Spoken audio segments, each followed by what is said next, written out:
Hello friend. তো আজকে আমরা ক্লাস 10-এর তৃতীয় অধ্যায়টি শিখব। সেটি ক্লাস 10-এর জ্যামিতির প্রথম চ্যাপ্টার, বৃত্ত সংক্রান্ত উপপাদ্য। তো এই চ্যাপ্টারটা শিখতে গেলে তোমাদের কী জানতে হবে? বৃত্তের যে ডেফিনেশনগুলো আমরা আগের ক্লাসে পড়েছি, যেরকম বৃত্তের ব্যাসার্ধ কাকে বলে বা বৃত্তচাপ কাকে বলে, জ্যা কোনটি, তো এইগুলো নিয়ে একটু ধারণা থাকলে আমরা মোটামুটি এই চ্যাপ্টারটা এগোতে পারবো। ঠিক আছে? তো এটা শুরুতে তোমাদের কাজ কী হবে, যে চ্যাপ্টারটার প্রথমে কিছু সংজ্ঞা দেওয়া আছে, সেই জিনিসগুলো আমাদের একটু পড়ে ফেলতে হবে। তো প্রথমে এই জিনিসগুলো একটু পড়ে দিই, তারপরে আমরা এক্সারসাইজে যাচ্ছি। তো প্রথমে কি বলা হয়েছে দেখো, যে গোলাকার যদি এরকম বৃত্ত হয়, তার ভিতরে যদি কোনো ত্রিভুজ থাকে, তাহলে এই বৃত্তটিকে ত্রিভুজের পরিবৃত্ত বলা হয়, এগুলো আমরা জানি। বা এই ত্রিভুজের ভেতরে যদি বৃত্ত থাকে তবে সেটিকে অন্তর্বৃত্ত বলে। তো এরকম কিছু কনসেপ্ট এখানে লিখে দেওয়া রয়েছে। তো সেগুলো তোমরা একটু গো থ্রু করলে বুঝে যাবে। তো যেই জায়গাগুলো আমার বলার একটু বলে দিই। যেরকম একটা বিন্দু থেকে বৃত্তে অসংখ্য জ্যা অঙ্কন করা যায়, আর তার মধ্যে সবচেয়ে বৃহত্তম যে জ্যাটি সেটি বৃত্তের কেন্দ্রগামী হয়, আর সেটিকেই বলা হয় বৃত্তের ব্যাস। ঠিক আছে? তাহলে এই বিন্দু থেকে এখানে দেখো অজস্র জ্যা অঙ্কন করা হয়েছে। তার মধ্যে সবচেয়ে বৃহত্তম জ্যা কোনটি? না, যেটি বৃত্তের কেন্দ্র দিয়ে গেছে, বা বৃত্তের ব্যাসকেই আমরা বৃত্তের বৃহত্তম জ্যা বলি। আর জ্যায়ের সংজ্ঞা কি? না, বৃত্তের পরিধির অন্তস্থ কোনো সরল রেখাংশকেই আমরা বৃত্তের জ্যা বলে থাকি। যেরকম এজি, সেটা একটা সরল রেখাংশ যেটা বৃত্তের ভেতরে অবস্থিত, সুতরাং এজিকে আমরা একটি জ্যা বলতে পারি। একইভাবে এ এফ, এ ই, এরা সবাই জ্যা। তার মধ্যে যেটি কেন্দ্রগামী সেটাকে বলা হয় বৃত্তের ব্যাস। ঠিক আছে? ব্যাসের অর্ধেককে বলা হয় ব্যাসার্ধ। তো এইগুলো তোমরা সবাই জানো। এবার বৃত্তের ভেতরে যদি এরকম কোনো সরলরেখাংশ থাকে যেটা বৃত্তের পরিধিতে টাচ করছে না, তবে সেটাকে আমরা কিন্তু জ্যা বলতে পারবো না। ঠিক আছে? নেক্সট, এখানে আরও কিছু আলোচনা করা হয়েছে, যেরকম কোন জ্যাটি সবচেয়ে বৃহত্তম। তো সেখানে একটা তুলনা করে সুন্দর প্রজেক্ট করে তোমরা দেখতে পারো যে সবচেয়ে বড় যে জ্যাটি সেটি অবশ্যই বৃত্তের ব্যাস হবে। ঠিক আছে? তো এরকম একটা প্রমাণ এখানে কিছু করে দেখিয়েছে। আচ্ছা, এবার আসা যায় বৃত্তচাপে। বৃত্তচাপ কাকে বলে? না, বৃত্তের পরিধির ওপর যদি আমরা কোনো একটি অংশ কেটে নিই, তো সেটাকে বলা হয় বৃত্তচাপ। ঠিক আছে? এরকম এখানে এক্স থেকে ওয়াই অবধি কেটে নেওয়া হয়েছে, তাহলে এটা একটা বৃত্তচাপ। ইংলিশে এটাকে বলা হয় আর্ক। ঠিক আছে? তো এটাকে লেখা হয় এভাবে, এক্স থেকে ওয়াই, তার মাথায় একটা এরকম কার্ভেচার চিহ্ন। ঠিক আছে? এটাকে যদি সরল রেখা দিয়ে দাও তাহলে মনে হবে কি এক্স ওয়াই একটা বাহু। ঠিক আছে? যেহেতু এটা বৃত্তের অংশ, এর জন্য বৃত্তাকার একটা কার্ভ দেওয়া হয়েছে। তো আর্ককে বা বৃত্তচাপকে লেখার জন্য আমরা এক্স ওয়াই মাথায় এই যে বেঁকা মতো লাইনটা, তো কার্ভেচার লাইনটা, এটা আমাদের ইউজ করতে হবে। ঠিক আছে? তো এবার এই যে বৃত্তচাপটা যেখানে এক্স ওয়াই দেখতে পেলে, তো এটা তো দুভাবে হতে পারে। একটা হচ্ছে এই পাশের অংশটা, এক্স ওয়াই এর উপরের দিকের অংশটা, আর একটা হচ্ছে এক্স ওয়াই এর নিচের দিকের অংশটা। তো এখানে পরের ছবিটাতে দেখো দুটো অংশকে কেটে আলাদা করা হয়েছে। এক্স ওয়াই উপরের একটা পার্ট, আরেকটাকে নাম দেওয়া হয়েছে এক্স পি ওয়াই, বোঝার সুবিধার জন্য। তো এই যে ছোট অংশটা, এটাকে বলা হয় উপচাপ। ঠিক আছে? ছোট দৈর্ঘ্যের বৃত্তচাপটিকে বলা হয় উপচাপ বা মাইনার আর্ক। আর যেটা বড় দৈর্ঘ্যের বৃত্তচাপ সেটাকে বলা হয় মেজর আর্ক বা অধিচাপ। এগুলোকে লেখা হয় এভাবে। এখানে ধরো আরেকটা বিন্দু তুমি নিয়ে নিলে কিউ, তাহলে এটা লেখা হবে এক্স কিউ ওয়াই, তার মাথায় এরকম একটা কার্ভেচার। আর সিমিলারলি এটা তোমার মেজর, যেটা মেজর আর্ক বা অধিচাপ যেটা, সেটাকে লেখা হয়েছে এক্স পি ওয়াই। ঠিক আছে? তো এরকমভাবে দুটো বৃত্তচাপ নেওয়া হলো। এবার এই যে বৃত্তচাপটা, এরা যদি আমাদের বৃত্তের অংশ হয়, তখন এটাকে দুভাবে লেখা হয়। এখানে লেখা হয়েছে দেখো, যে দুটি বৃত্তচাপের দৈর্ঘ্য যদি সমান হয় এক্স আর ওয়াই, ঠিক আছে, তাহলে দুটি বৃত্তের যদি দৈর্ঘ্য সমান হয় বৃত্তচাপে, তাহলে কি হবে? বিন্দু দুটি বৃত্তের কোনো ব্যাসের প্রান্ত বিন্দু হবে। মানে ব্যাস বরাবর আমি যদি বৃত্তটাকে দুটো ভাগে ভাগ করি, তবে সেই যে দুটো চাপ, অধিচাপ আর উপচাপ, এই দুটোর মান তখন সমান হয়ে যাবে, মানে দুটো সমান সমান হয়ে যাবে। ঠিক আছে? এবং সেক্ষেত্রে আমরা কি পাবো? অর্ধবৃত্ত পাবো বা সেমি সার্কেল পাবো। ঠিক আছে? বেশ, তো এটা জানা গেল। আবার নেক্সট সেকশনে আমরা কি জানবো? বৃত্তাংশ কাকে বলে। আমরা জ্যা সম্পর্কে জানি, যে বৃত্তের অন্তস্থ কোনো সরলরেখা যেটা বৃত্তর পরিসীমা দ্বারা সীমাবদ্ধ, তাকে বলা হয় জ্যা। তো এবার এই যে জ্যা, তার বৃত্তকে দুটো অংশে বিভক্ত করে। একটা জ্যায়ের যেটা উপরের দিকের অংশ, এক্ষেত্রে এই উদাহরণটার জন্য, তো সেটাকে দেখো একটু বেশি অংশ জুড়ে রয়েছে, তো এই জন্য এটাকে বলা হচ্ছে অধিবৃত্তাংশ। আর যেটা ছোট অংশ ওটাকে বলা হয় উপবৃত্তাংশ। বেসিক্যালি জ্যা অ্যাকচুয়ালি একটা কার্ভ তৈরি করে, ঠিক আছে, একটা বৃত্তকলা তৈরি করে, বা তুমি বলতে পারো বৃত্তকলা নয়, বৃত্তচাপ তৈরি করে। ঠিক আছে, তো জ্যায়ের দুটো প্রান্তবিন্দু যদি আমরা নিয়ে ফেলি, তাহলে সেখান থেকে দুটো বৃত্তচাপ পাবো, একটা হচ্ছে উপবৃত্ত আর একটাকে অধিবৃত্ত, এইমাত্র আমরা বললাম। ঠিক আছে, উপবৃত্ত চাপ বা অধিবৃত্ত চাপ। তো এবার সেই অনুযায়ী এখানেও তাই হিসেবে নামকরণ করা হয়, যেটা ছোট, মানে যে বৃত্তচাপটি ছোট সেটিকে নিয়ে, জ্যাটিকে নিয়ে যে অংশটা তৈরি হয় তাকে বলা হয় উপবৃত্তাংশ, আর অধিচাপ আর তার সঙ্গে জ্যাটিকে নিয়ে যে অংশটি তৈরি হয় তাকে বলা হয় অধিবৃত্তাংশ।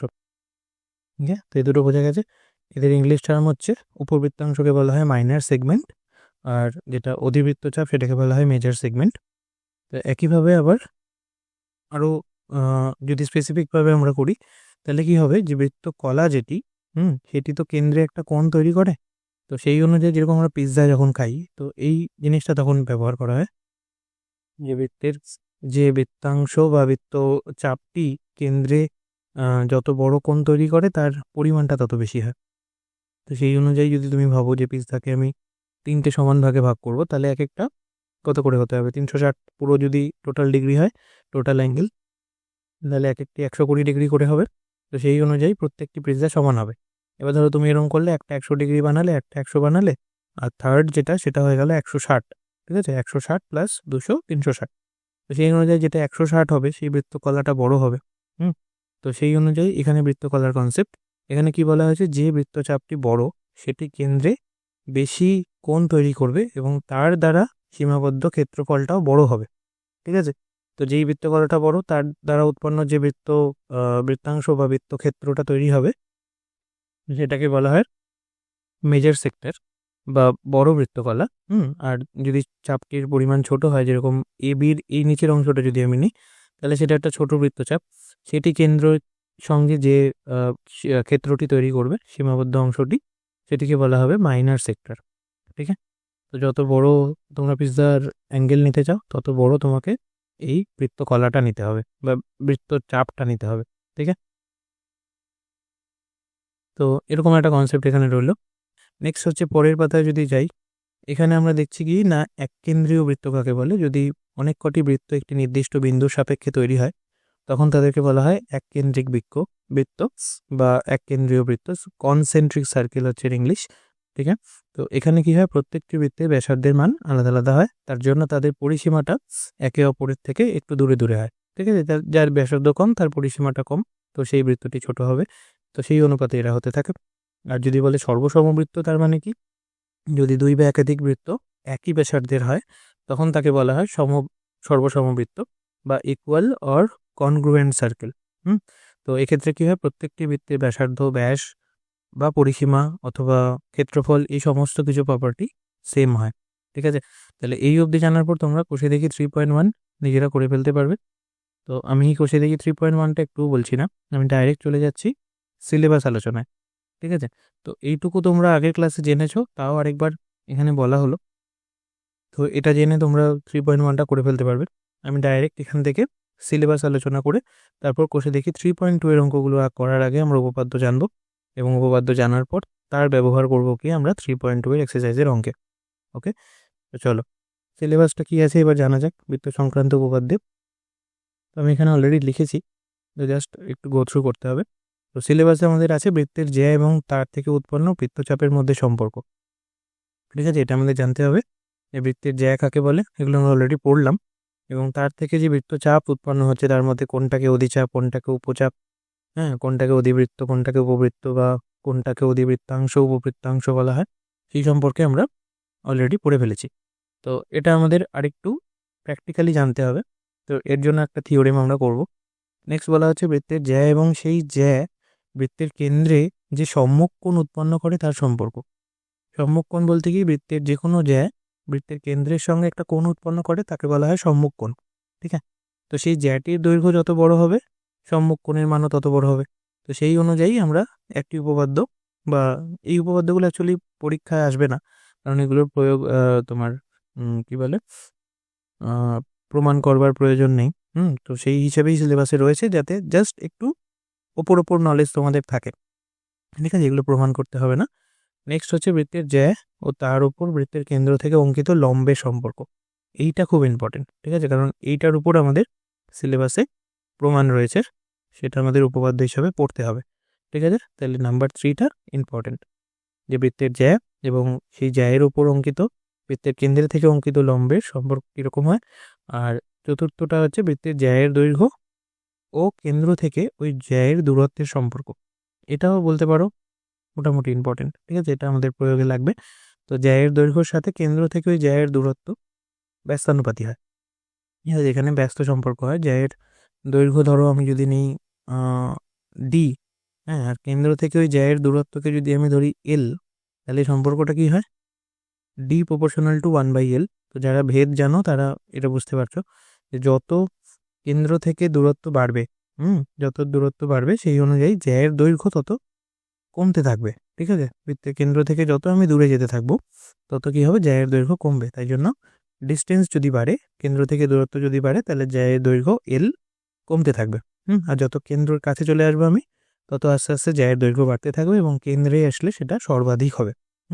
তো এই কটা জিনিস আমাদের সিলেবাসে রয়েছে, তো এটা সম্পর্কিত আমাদের জানতে হবে। আর রয়েছে কি, দুটো প্রমাণ রয়েছে, এই প্রমাণ দুটোই আমাদের এই নাম্বার 3 এর উপর ডিপেন্ড করে।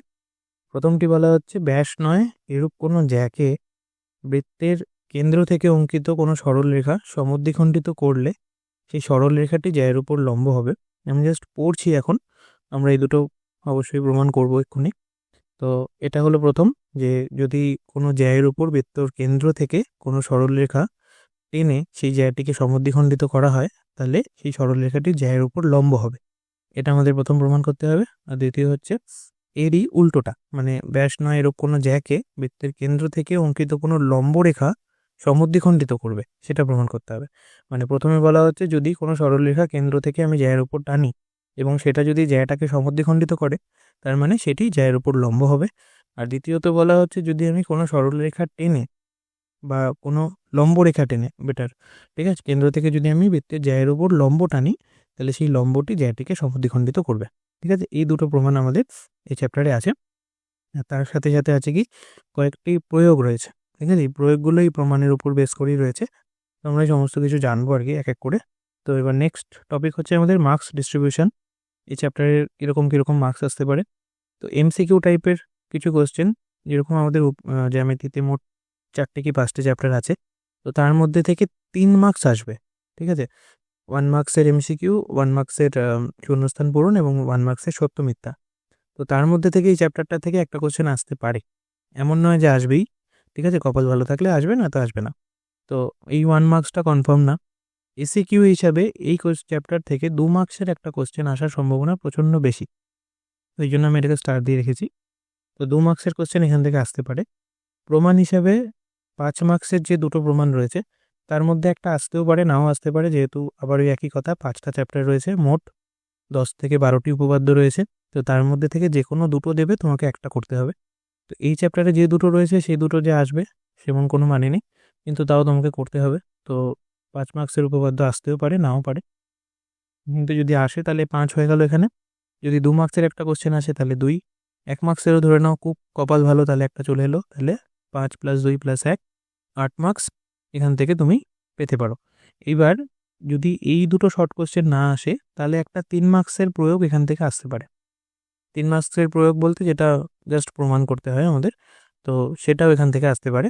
তো হয় 5 প্লাস এই শর্ট কোশ্চেনের মধ্যে দুটোর মধ্যে যে কোনো একটা, যার মধ্যে এই 2 আসার সম্ভাবনাটা বেশি, অথবা 5-এর সাথে একটা 3 মার্কসের কোশ্চেন। কিন্তু এটা একেবারেই রিকমেন্ডেড না যে এখান থেকে টোটাল মার্কস 8 দিতেই হবে, ঠিক আছে। এখান থেকে সর্বনিম্ন তুমি 2 মার্কস আশা করতে পারো, তার থেকে যদি বেশি পাও তাহলে খুব ভালো পেপার, মানে খুব ইজি পেপার। কারণ এই চ্যাপ্টারটা অ্যাকচুয়ালি ইজি, এর থেকে কঠিন চ্যাপ্টার, কঠিন জ্যামিতির চ্যাপ্টার এর পরে রয়েছে। তো এটা হচ্ছে জ্যামিতির সব থেকে ইজি একটা চ্যাপ্টার, ঠিক আছে। তো মিনিমাম আমরা এখান থেকে 2 মার্কস আশা করতে পারি, ঠিক আছে, পুরো চ্যাপ্টারটা থেকে। এবার 2 মার্কসের জন্য আমরা তাহলে বেশি খাটবো না কম খাটবো, স্বভাবতই অত বেশি খাটবো না।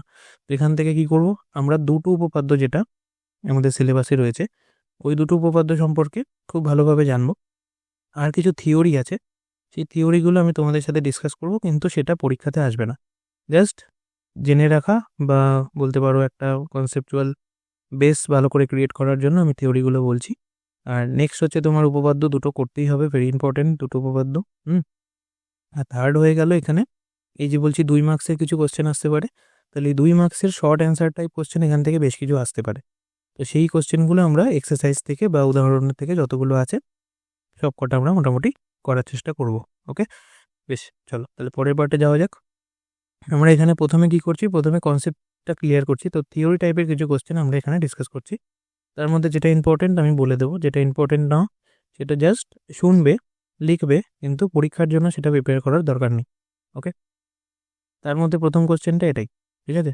তো এটা জাস্ট ওই থিওরি টাইপের একটা কোশ্চেন, তোমাদের জাস্ট কনসেপ্ট ক্লিয়ার করার জন্য বলছি, পরীক্ষাতে আসবে না বা এটা প্রমাণের দরকার নেই, ঠিক আছে? কি বলা হচ্ছে যে একই বৃত্তে বা সমান বৃত্তে সমান সমান জ্যা সমান সমান চাপ ছিন্ন করে। মানে এখানে দেখো আমি কি নিয়েছি, তো ও কেন্দ্রিক বৃত্ত এটা, ঠিক আছে? আমি যদি এরকম লিখি যে ও কেন্দ্রিক বৃত্তের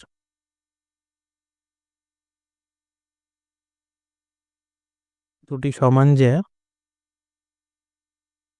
তবে তারা কে কে, একটা হচ্ছে এবি আর একটা হলো ডিসি বা সিডি, ঠিক আছে? এই দুটো জ্যায়ের দৈর্ঘ্য সমান, মানে ধরো 5 সেন্টিমিটার 5 সেন্টিমিটার বা 8 সেন্টিমিটার 8 সেন্টিমিটার, সেটা ব্যাস বা ব্যাসার্ধের উপর ডিপেন্ড করছে। তো এরা যদি সমান হয় তাহলে কি বলছে না, এরা সমান সমান চাপ ছিন্ন করে। সমান সমান চাপ বলতে এই যে এ থেকে বি আর ডি থেকে সি, এই দুটো সমান, তাহলে কি প্রমাণ করতে হবে? তার মানে হচ্ছে এ বি ইকুয়ালস টু সিডি। এবার আমি দেখো এই মাথায় স্ট্রেট লাইন না দিয়ে কার্ভ দিয়েছি, তার মানে কি চাপগুলো সমান, সেটা প্রমাণ করতে হবে। এখানে আমি কি করব, আমি অঙ্কন করে নিচ্ছি দুটো জিনিস, যে এই এ এর সাথে ও যুক্ত করলাম, একইভাবে ও এর সাথে বি যুক্ত করলাম, সিমিলারলি ও এর সাথে সি যুক্ত করলাম এবং ও এর সাথে ডি কে যুক্ত করলাম, ঠিক আছে? তো এরা সবাই যুক্ত হলো, হওয়ার পরে দেখো দুটো ত্রিভুজ তৈরি হয়েছে। এবার ত্রিভুজ দুটো কি কি, একটা হচ্ছে, আচ্ছা অঙ্কন কি তাহলে, এ কমা B comma c comma D বিন্দুর সাথে কেন্দ্র যুক্ত করা হলো, ঠিক আছে? এটা অঙ্কন করলাম। আবারও বলছি যে এটা এই পরীক্ষায় আসবে না, ঠিক আছে? জাস্ট জেনে রাখার জন্য তোমাকে বলছি। তো এই গেল, যুক্ত করলাম এবিসিডি কেন্দ্রের সাথে। এবার দেখো দুটো ত্রিভুজ তৈরি হয়েছে, একটা হচ্ছে ত্রিভুজ এ ও বি এবং আরেকটা হচ্ছে ত্রিভুজ সিওডি। এবার এই দুটো ত্রিভুজের কী কী জিনিস সমান, দেখো এ ও ইকুয়ালস টু ডিও লেখা যায়, কারণ উভয়ই বৃত্তের ব্যাসার্ধ, তাই না? তাহলে এই দুটোই বৃত্তের ব্যাসার্ধ। একইভাবে বিও ইকুয়ালস টু সিও, এরাও ব্যাসার্ধ, ঠিক আছে? আর দেখো প্রশ্নে দেওয়া আছে কি, একই বৃত্তে বা সমান বৃত্তে সমান সমান জ্যা, মানে এ বি আর ডিসি সমান, তাহলে এ বি আর ডিসি এরা তো সমান। তাহলে সেই সূত্রানুযায়ী এই যে দুটো ত্রিভুজ এ ও বি, এরা সিওডি এর সাথে সর্বসম। কি শর্ত এখানে, বাহু বাহু বাহু শর্ত, S S S, side side side.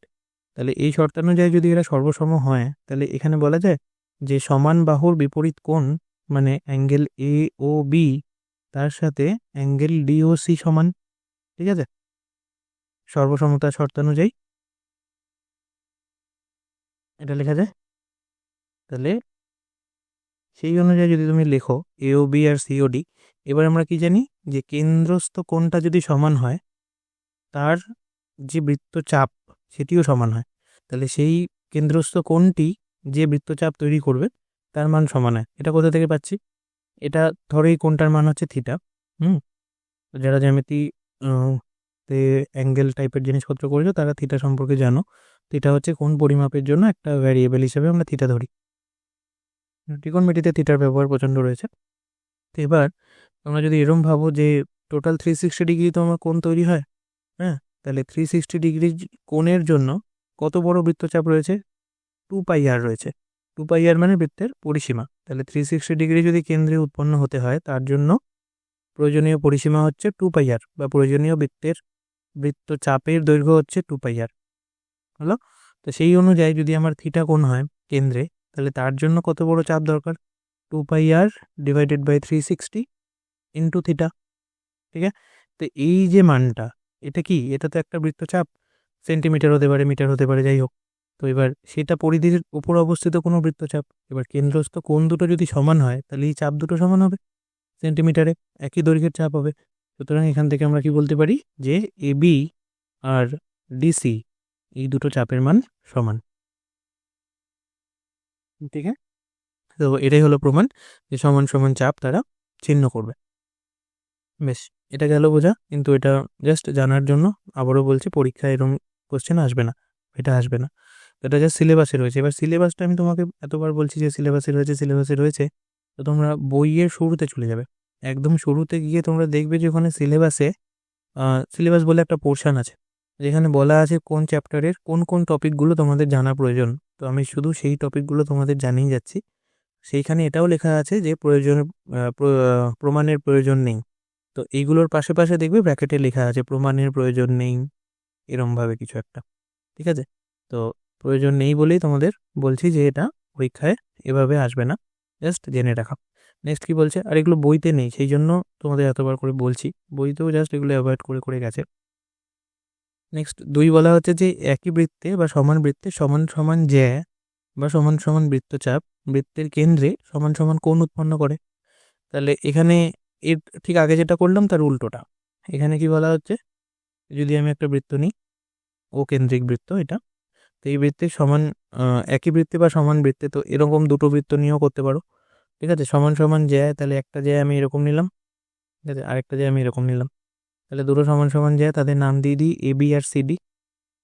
ঠিক আছে, তাহলে সমান সমান জ্যা বা সমান সমান বৃত্তচাপ। তাহলে এখান থেকে আরেকটা বৃত্তচাপের কথাও বলা হচ্ছে যে এবি আর ডিসি এই বৃত্তচাপ দুটো সমান, তার সাথে এবি জ্যা সেটাও ডিসি জ্যায়ের সাথে সমান।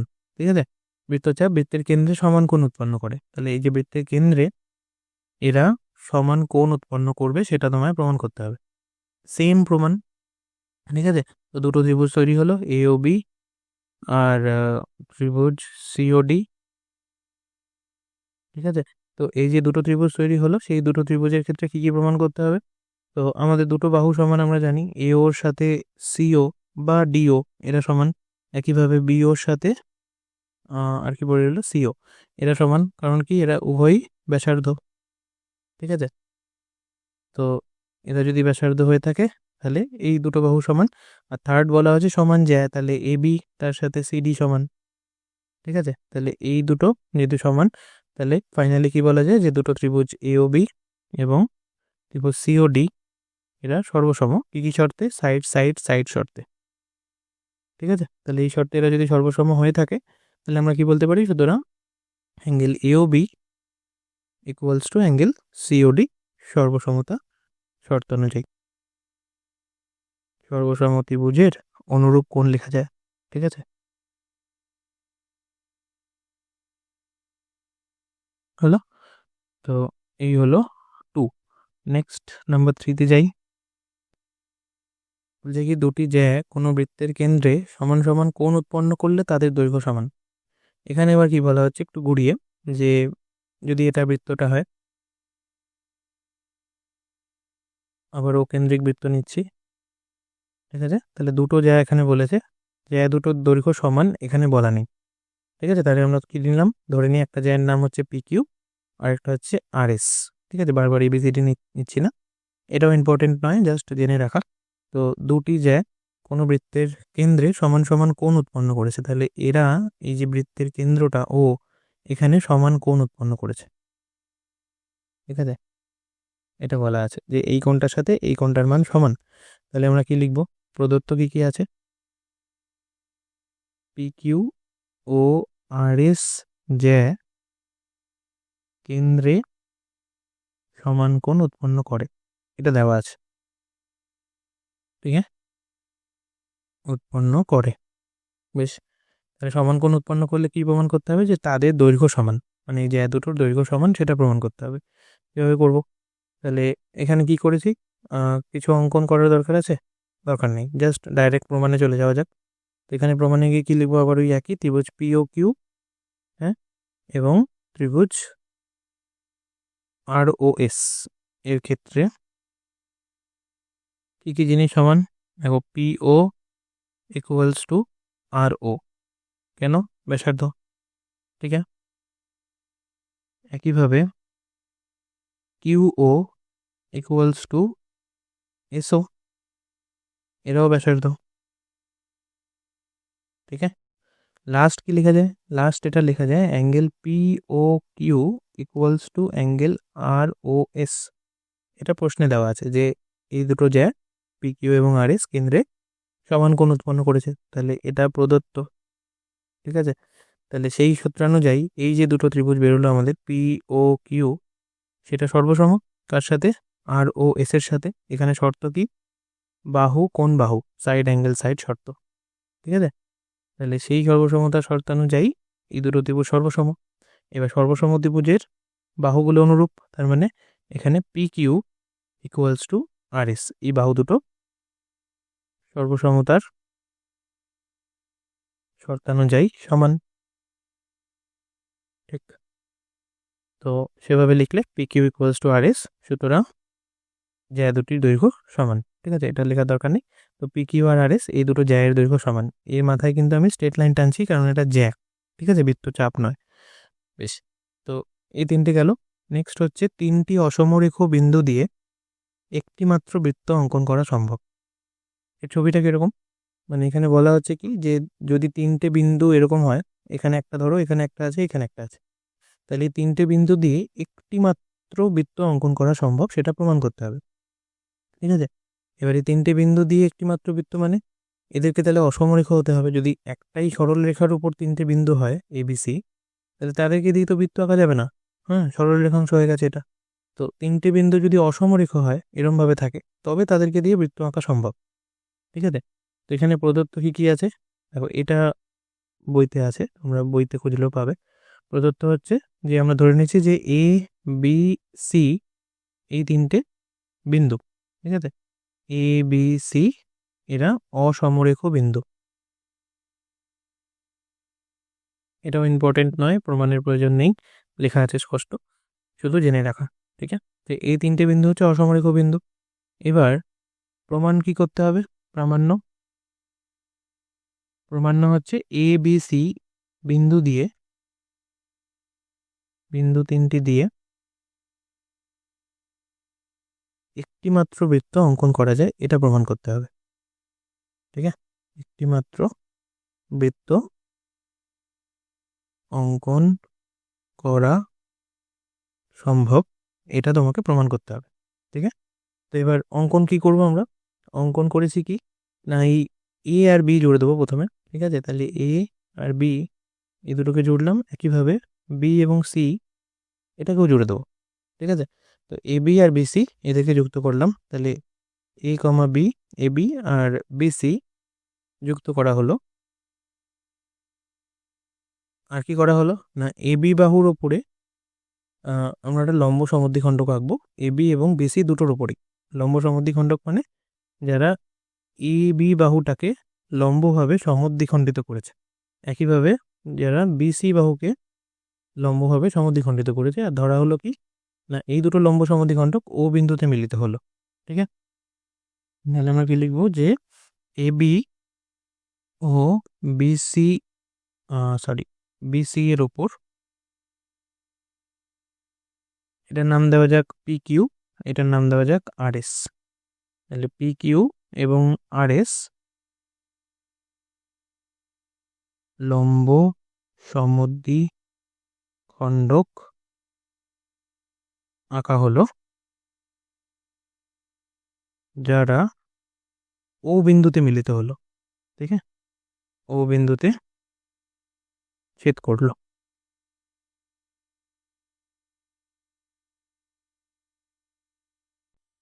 বেশ, এবারে কাজ কি? এবারে এরা তো ও বিন্দুতে ছেদ করেছে, নেক্সট আমাদের কাজ হচ্ছে কি, এই ও বিন্দুর সাথে ABC এই তিনজনকে জুড়ে দেওয়া, ঠিক আছে। তাহলে এখানে অঙ্কনে আরেকটাও কাজ করছি কি, A, O, B এবং O, C যুক্ত করা হলো, ঠিক আছে। তো এই তিনটে কে যুক্ত করা হলো, আমি এখানে ডিফারেন্ট কালার দিয়ে করি এটা।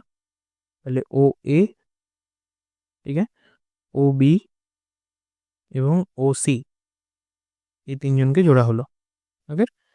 এইবার কাজ কি, এবার আমাদের প্রমাণ করতে হবে।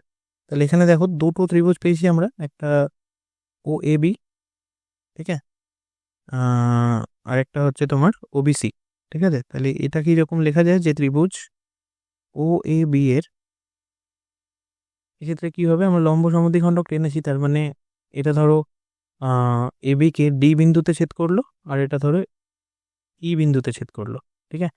তার মানে কি হবে, তাহলে ত্রিভুজ ও এ বি এর এখানে থেকে লেখা যায় যে ওডি লম্ব এ বি, ঠিক আছে, ওডিটা এ বি এর ওপর লম্ব, এবং যেহেতু লম্ব সমদ্বিখণ্ডক কথাটা বলেছি আমরা, তার মানে এডি আর ডিবি এটা সমান, ঠিক আছে, এডি আর ডিবি এই বাহু দুটোর দৈর্ঘ্য সমান, ঠিক আছে।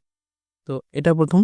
দ্বিতীয়ত এখান থেকে কি বলা যায়, যে ডি সরি এই যে ওডি, ঠিক আছে, এই যে ওডি এটা দুটো ত্রিভুজের সাধারণ বাহু। কোন দুটো ত্রিভুজ, একটা ও এ ডি আর একটা হচ্ছে ও বিডি, ঠিক আছে। তাহলে ওডিটা হচ্ছে আমাদের সাধারণ বাহু। এবার এখান থেকে তাহলে কি কি পাওয়া গেল, এটা পাওয়া গেল যে এই দুটো কোণ সমান, দ্বিতীয়ত হচ্ছে এই বাহুটা সাধারণ বাহু, তৃতীয়ত হচ্ছে এই বাহুগুলো সমান। তার মানে এখান থেকে এটা লেখা যায় যে ত্রিভুজ ও এ ডি সর্বসম কার সাথে, ত্রিভুজ ও বিডি এর সাথে। কি শর্ত এটা, দেখো বাহু কোণ বাহু শর্ত, তাহলে সাইড অ্যাঙ্গেল সাইড শর্তানুযায়ী এরা সর্বসম, ঠিক আছে। তাহলে এইবার এখান থেকে আমরা এটা লিখতে পারি তো, ও এ ইকুয়ালস টু ও বি, তার মানে এই ও এ আর ও বি এরা সমান, ঠিক আছে। একইভাবে আরেকটা যে ত্রিভুজ এখানে তৈরি হলো, ত্রিভুজ কি নাম এটার, ও বি সি, ঠিক আছে, এর ক্ষেত্রে ও ই সেটা লম্ব হচ্ছে বিসি এর উপর, এবং এর লম্ব সমদ্বিখণ্ডক, তাহলে একই সাথে বিই সেটা সিইর সাথে সমান, আবার ও ইটা এখানে সাধারণ বাহু, তাই না। তো সেই অনুযায়ী যদি তুমি ভাবো, তাহলে এখানে এই দুটো ত্রিভুজ সর্বসম, ত্রিভুজ ও বিই তার সাথে সর্বসম হচ্ছে ত্রিভুজ ও সিই, ঠিক আছে, একই শর্ত, সাইড অ্যাঙ্গেল সাইড, ঠিক আছে। তাহলে সেই অনুযায়ী এখান থেকে আবার কি লেখা যায়, যে O B equals to O C, ঠিক আছে, সর্বসম ত্রিভুজের অনুরূপ বাহু। এবার এখান থেকে আমরা ফাইনালি কি পেলাম, ফাইনালি আমরা পেলাম কি, ও এ ও বি আর ও সি এই তিনটেই সমান, ঠিক আছে। এবার তিনটে বাহু যেহেতু সমান, আমরা যদি কম্পাস থেকে এবার ভাবো, যে কম্পাস দিয়ে ধরো আমরা ও এটা মেজার করলাম, করে একটা বৃত্ত আঁকলাম, তাহলে সেটা ও এটা ও বি আর ও সি এই তিনজনের সাথে যেহেতু সমান, সুতরাং এই তিনটে বাহুই সেই বৃত্তটার ব্যাসার্ধ হবে, সুতরাং এ বি সি দিয়ে সেই বৃত্তটা পাস করবে। তার মানে তিনটে বিন্দু অসমরেখ যদি হয়, তাদেরকে দিয়ে একটি নির্দিষ্ট বৃত্ত অঙ্কন করা সম্ভব। সুতরাং আমরা লিখতে পারি যে এ বি সি অসমরেখ বিন্দু তিনটি দিয়ে একটি বৃত্ত অঙ্কন করা সম্ভব,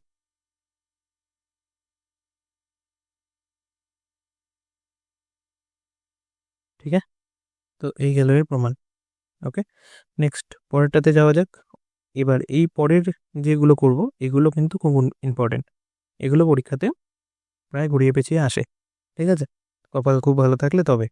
তাহলে উপপাদ্য নাম্বার 32, ঠিক আছে, বই থেকে আমরা উপপাদ্য 32 করবো। এবার কি বলছে দেখো, বলছে ব্যাস নয় এরূপ কোনো জ্যায়ের ওপর, ঠিক আছে, বৃত্তের কেন্দ্র থেকে লম্ব অঙ্কন করা হলে ওই লম্ব জ্যাটিকে সমদ্বিখণ্ডিত করবে, এটা তোমাকে প্রমাণ করতে হবে। তাহলে একটা বৃত্ত আঁকা যাক, ঠিক আছে, কোশ্চেনটা তুমি একবার পড়ে নাও, ততক্ষণে আমি ছবি এঁকে ফেলি।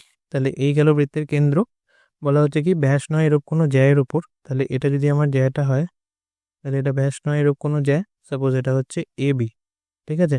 তাহলে এই জ্যায়ের ওপর বৃত্তের কেন্দ্র থেকে যদি আমরা লম্ব অঙ্কন করি, তাহলে ধরো এটা এরকম লম্ব, কেন্দ্র যদি ও হয়, এটা ধরো ডি বিন্দু, ঠিক আছে। তাহলে লম্ব অঙ্কন করা হলো, তাহলে সেক্ষেত্রে এটা হচ্ছে 90 ডিগ্রি যেহেতু লম্ব, ঠিক আছে। লম্ব অঙ্কন করা হলে এই লম্বটা জ্যাটিকে সমদ্বিখণ্ডিত করবে, মানে এডি ইকুয়ালস টু ডিবি হবে, সেটা তোমাকে প্রমাণ করতে হবে, ঠিক আছে। তাহলে এখানে প্রদত্ত কি রয়েছে, প্রদত্ত রয়েছে দেখো ও কেন্দ্রীয় বৃত্তের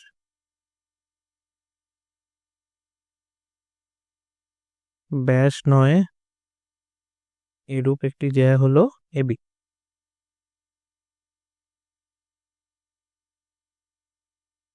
ঠিক আছে, এরূপ একটি জ্যা হলো এবি, কেন্দ্র থেকে এবি জ্যায়ের ওপর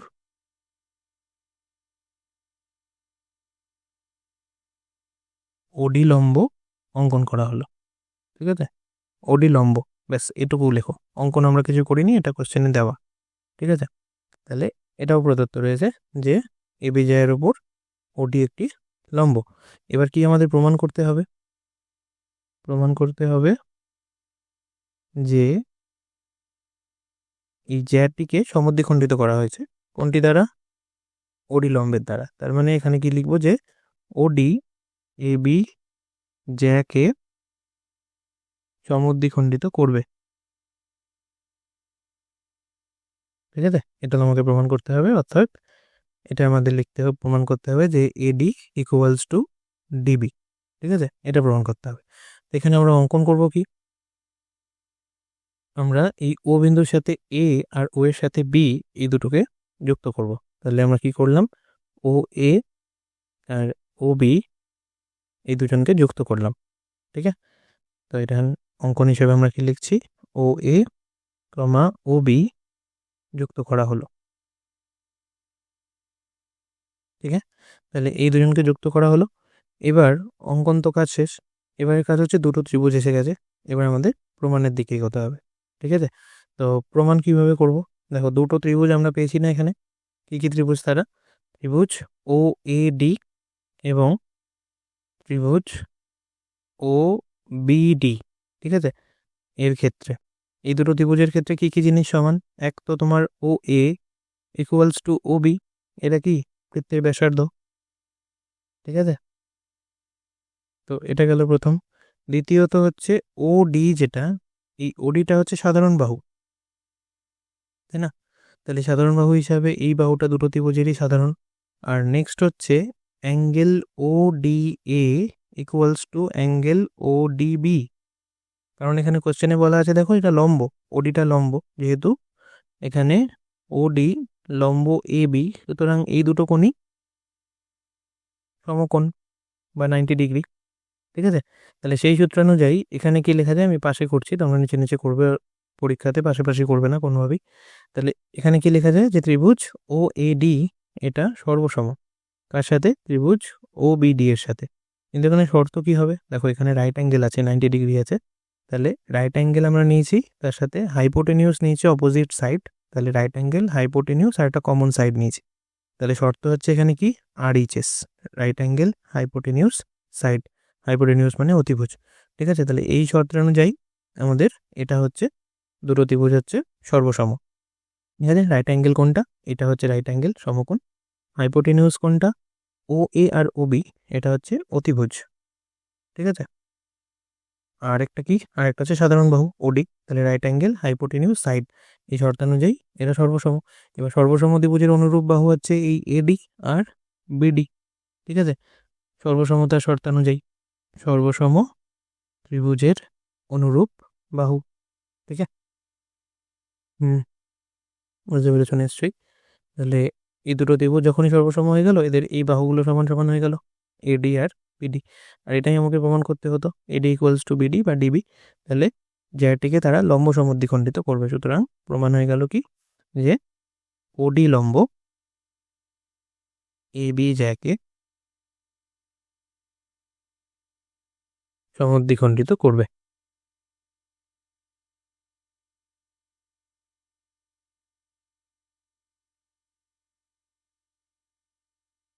প্রমাণিত হলো। তো এটা একটা ইম্পর্টেন্ট কোশ্চেন, যেটা পরীক্ষায় আসতে পারে এবং এর প্রমাণটা সিলেবাসে রয়েছে। ঠিক আছে, পরে বলতে পারবে না যে এটা তো স্যার বলেছিলেন যে এটা পরীক্ষায় আসবে না, এটা কিন্তু আসতে পারে। যেগুলো আমি উপপাদ্য লিখছি যেগুলো আসতে পারে। ঠিক আছে, এর পরেরটাও আসতে পারে, তাই জন্য পরের কোশ্চেনে যাওয়া যাক। দেখো, এখানে কি বলছে? এটা ঠিক এর পরের উপপাদ্যটা, উপপাদ্য নাম্বার 33। এখানে কি বলা হচ্ছে? দেখো, যে প্রমাণ করি ব্যাস নয় এরূপ কোনো জ্যাকে যদি বৃত্তের কেন্দ্রগামী কোনো সরলরেখা সমদ্বিখণ্ডিত করে, তাহলে সেই সরলরেখা জ্যায়ের উপর লম্ব হবে। মানে আগেরটার ঠিক রিভার্স। আগেরটা কি বলেছিল? যে যদি লম্ব হয় তাহলে সেটা সমদ্বিখণ্ডিত করবে, প্রমাণ করো। এখানে কি বলছে? এখানে বলছে যদি একটা বৃত্তের দেখো আবার বলছি, ব্যাস নয় এরূপ কোনো জ্যাকে, তাহলে আমরা জ্যাকে নিয়ে একটা নাম দিয়ে দিই এবি। ঠিক আছে, তাহলে ব্যাস নয় এরূপ কোনো জ্যাকে যদি বৃত্তের কেন্দ্রগামী, তার মানে বৃত্তের কেন্দ্র যদি ও হয়, সেই কেন্দ্রগামী কোনো সরলরেখা গেছে এরকম, সেটা এটাকে কি করেছে, ডি বিন্দুতে সমদ্বিখণ্ডিত করে দিয়েছে। তাহলে এখানে প্রদত্ত কি কি আছে, আচ্ছা ব্ল্যাক নেওয়া যাক। তাহলে প্রদত্ত আছে কি, যে এবি ও কেন্দ্রিক বৃত্তের একটি জ্যা, ঠিক আছে, এটা বলা আছে, এবং সেই জ্যাটাকে ওডি সরলরেখা, ওডি কেন্দ্রগামী সরলরেখা, ঠিক আছে, তাই বলেছে দেখো, যদি বৃত্তের কেন্দ্রগামী কোনো সরলরেখা, তাহলে ওডি কেন্দ্রগামী একটা সরলরেখা এবি জ্যাকে সমদ্বিখণ্ডিত করেছে, তাই বলেছে সরলরেখা সমদ্বিখণ্ডিত করে, ঠিক আছে, তাহলে জ্যাকে এটা সমদ্বিখণ্ডিত করলো বা করেছে, ঠিক আছে। সুতরাং এখান থেকে আমরা কি লিখতে পারি, যে এডি ইকুয়ালস টু বিডি, এটা প্রদত্ত এবার, ঠিক আছে। তাহলে প্রমাণ কি করতে হবে, প্রামাণ্য, প্রামাণ্য হচ্ছে আমাদের প্রমাণ করতে হবে তাহলে ওই সরলরেখা জ্যায়ের উপর লম্ব, তার মানে প্রমাণ করতে হবে যে ওডি লম্ব এবি, বা angle O D A equals to angle O D B equals to 90 degree বা এক সমকোণ, যে কোনো একটা লিখলেই হলো। তো এটা আমাদের প্রমাণ করতে হবে, ঠিক আছে। তো আমরা কি করব, এখানে কিছু অঙ্কন দরকার, অঙ্কন হিসেবে আমরা শুধুমাত্র এই ও এ আর ও বিকে যুক্ত করে দুটো ত্রিভুজ বার করে নিই। তাহলে অঙ্কনে কি লিখছি, যে ও এ এবং ও বি যুক্ত করা হলো, ঠিক আছে। তাহলে এই দুটো যুক্ত করে দুটো ত্রিভুজ পাচ্ছি, ঠিক আছে। সুতরাং প্রমাণে এবার আমরা চলে যাই, প্রমাণে গিয়ে ডাইরেক্ট লিখে দিই ত্রিভুজ এ ও ডি ও ত্রিভুজ বি ও ডি এর কি কি জিনিস সমান, এ ও ইকুয়ালস টু বি ও, ঠিক আছে, এই জিনিসটা একবার ইজি, ব্যাসার্ধ এটা সবসময়তেই সমান। আর কি দেওয়া ছিল দেখো, A D equals to BD, এটা প্রদত্ত, বলা আছে যে সেই জায়গাটিকে তারা সমদ্বিখণ্ডিত করেছে, ঠিক আছে, তারা বলতে এই কেন্দ্রগামী সরলরেখা। আর কি জিনিস দেওয়া দেওয়া আছে, যে ওডি এটা আমাদের সাধারণ বাহু, ওডি হচ্ছে সাধারণ বাহু, ঠিক আছে। তাহলে এখান থেকে দুটো ত্রিভুজ পাওয়া গেল এবং সেই দুটো ত্রিভুজ সর্বসম প্রমাণও হয়ে গেল। তাহলে সেখানে ত্রিভুজ এ ও ডি হচ্ছে সর্বসম ত্রিভুজ বিওডি এর সাথে, ঠিক আছে। তাহলে এই যেহেতু দুটো ত্রিভুজ সর্বসম, এখানে শর্তানুযায়ী কি হবে, সাইড সাইড সাইড শর্ত, বাহু বাহু বাহু শর্তে এই দুটো ত্রিভুজ সর্বসম। সুতরাং এই সর্বসম ত্রিভুজের এই যে দুটো কোণ ও ডি এ আর অ্যাঙ্গেল ও ডি বি, এই দুটো কোণ সমান, ঠিক আছে। তাহলে এখানে লেখা যায় সর্বসম ত্রিভুজের অনুরূপ কোণ,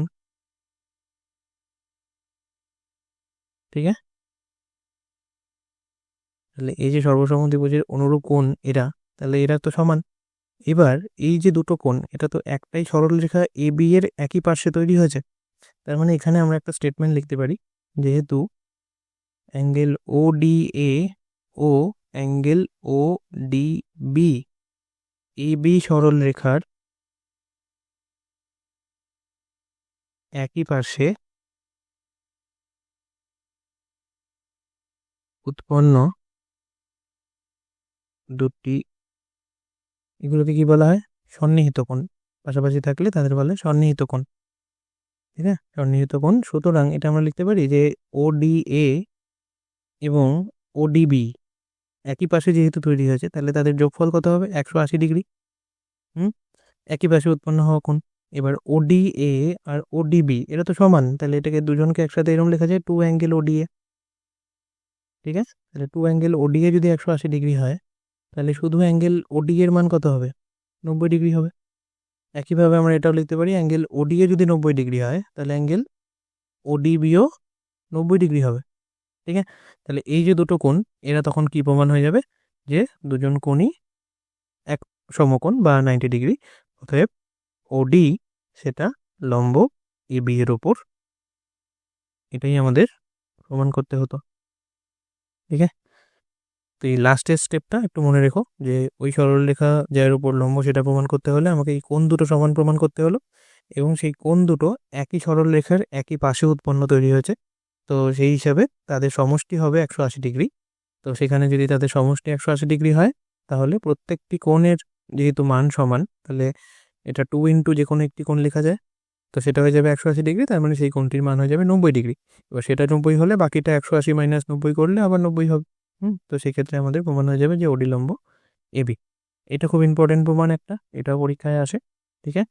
তো এই দুটোই হচ্ছে এই চ্যাপ্টারের মেন উপপাদ্য, এছাড়া আর কোনো উপপাদ্য নাই, বাকিগুলো সব প্রমাণ।